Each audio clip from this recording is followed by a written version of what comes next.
So, Donald Trump sure enjoys Twitter. This morning, 3 early morning tweets warning the GOP about how things ought to work out on repealing Obamacare. This was his first tweet. Republicans must be careful in that the Dems own the failed Obamacare disaster with its poor coverage and massive premium increases like the 116% hike in Arizona. Also, deductibles are so high it is practically useless. Don't let the Schumer clowns out of this web. Massive increases of Obamacare will take place this year, and Dems are to blame for the mess. It will fall of its own weight. Be careful. Betsy, you're our healthcare expert. Is Donald Trump's prophecy, though perhaps rather plain spoken, accurate? Yes, and it's very important that members of Congress who have been dragging their feet about the replace part of their repeal and replace promise come together on a replacement and get it through via budget reconciliation. That's the technique they're going to use to pass this repeal in the next month.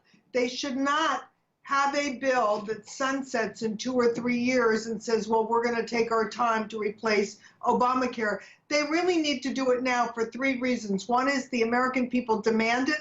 They don't want to pay these high premiums and outrageous penalties anymore. Number 2 is that the insurance companies are heading for the exits, knowing that this law is going to be dead soon. Why should they continue to incur billions of dollars per year in losses? And number 3, Americans are rightly worried, rightly angry that members of Congress have their outrageous premiums subsidized by the taxpayer. So they're not feeling the pain the way the rest of us are. Michael Reagan, another Michael, the vice president-elect, Mike Pence, made it clear today during his visit on the Hill the urgency of the repeal of Obamacare. Let's look and listen to the vice president-elect. While others are visiting the Capitol today talking about defending the failed policies of the past, we are here today speaking to Republican majorities in the House and Senate to advance policies that will make America great again and have a more prosperous future for all the people of this nation.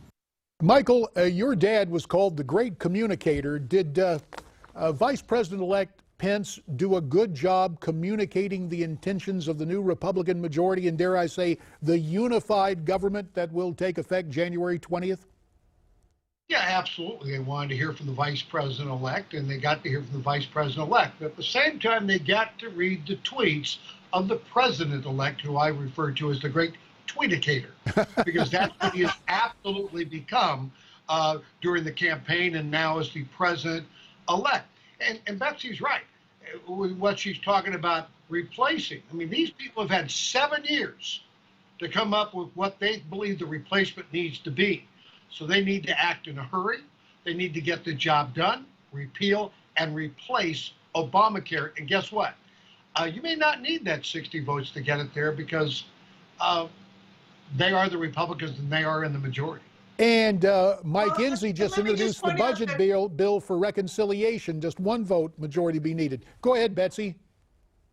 Americans have no patience for all these parliamentary niceties. If they can't get their replacement through using reconciliation, then Mitch McConnell, the Senate Majority Leader, has got to say goodbye to his gentlemanly agreement about the filibuster and ram it through any way he can, because it's really absurd that we would have to continue to live with Obamacare because he wants to have a go-along to get along, nice attitude with the Democrats. Yeah, it doesn't appear that...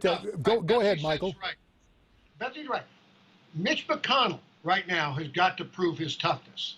He cannot sit there and say, let's all be friendly. Can we all get along now? This is not about getting along so much as it is repealing and replacing Obamacare. And he's going to have to take a stand against Schumer and the Democrats to get it done. And if it's through reconciliation, so be it.